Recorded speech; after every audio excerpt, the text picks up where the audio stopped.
Well, good afternoon, viewers. We have a 2007, which is a 2006 design Duramax 3/4 ton 4x4, and he's complaining about what appears to be an unwarranted ABS actuation.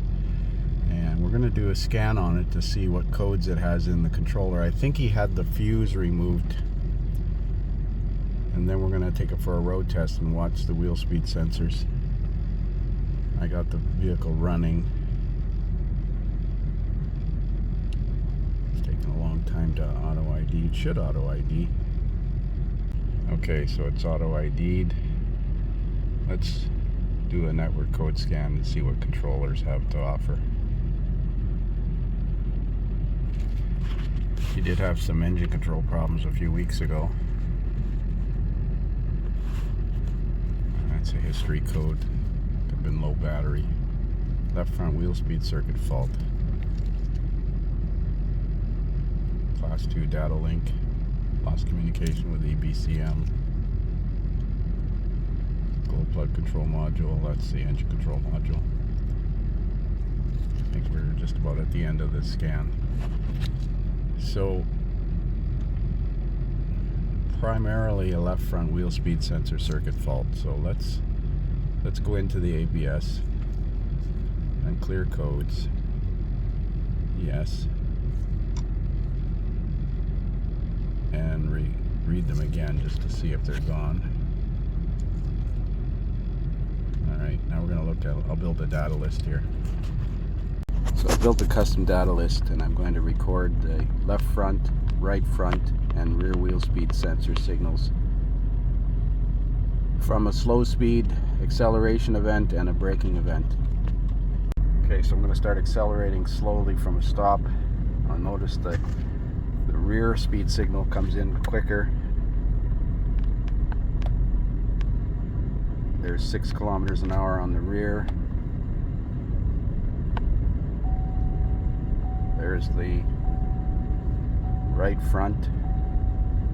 It's a little lazy as well, but the left front signal is not there yet. There, it's coming and going. So it definitely has a problem with the left front. It's probably excessive air gap on the wheel speed sensor. Now I know the wheel bearings have been replaced on this thing, but who knows what brand was put in there. So we're going to put it up in the air and have a look at the wiring in case there's something wrong with the wiring, but that comes with the wheel bearing assembly anyways. So on that normal stop, it went into an ABS phase on the left front. So I'm going to begin at a normal stop.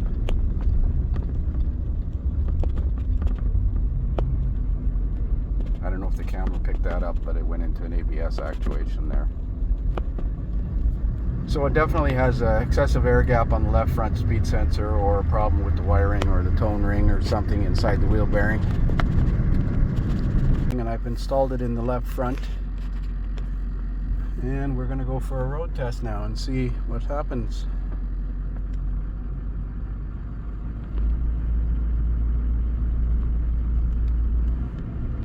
We got rear, we got right front, no left front. This one's actually worse. Well, now we got to check an ABS light on. I wonder if he gave me the wrong wheel bearing. Because this is the transitional year between magnetic pulse generators and digital wheel speed sensors. This one doesn't work at all, so I bet you it's the wrong wheel bearing he gave me. So at one point on the road test back, the speed signal from the left front showed up, 23 kilometers an hour, matched the other wheels. So I don't think it's the wrong wheel bearing. I think it's got a compromised terminal right at the connector there where the speed sensor harness plugs in. I noticed that it wasn't secured, so it was probably flapping. Lift it up in the air and have a closer look at those terminals. So I disconnected this connector and I inspected the wires here where I figured they might be compromised, and I don't see anything wrong unless it's pin grip. Now this is a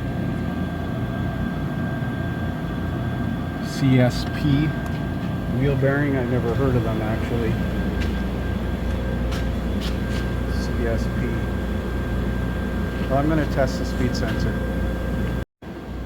So I got this CSP wheel bearing sitting in the vise connected to the graphing multimeter, and I'm going to turn it about 1 revolution a second. And you can see the amplitude of the voltage that it's producing. Let's compare it to the SKF bearing. So here's the SKF wheel bearing. I'm turning at half the speed because it's a little stiffer. There, that's 1 revolution a second. You can see the amplitude is significantly higher. So we're going to put this SKF bearing in and go for a road test. So we're about to road test it up the driveway here. Got snow on the road, so it's a little slippery.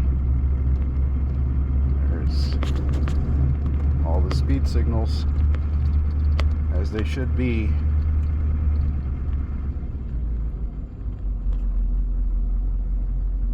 Nice and even.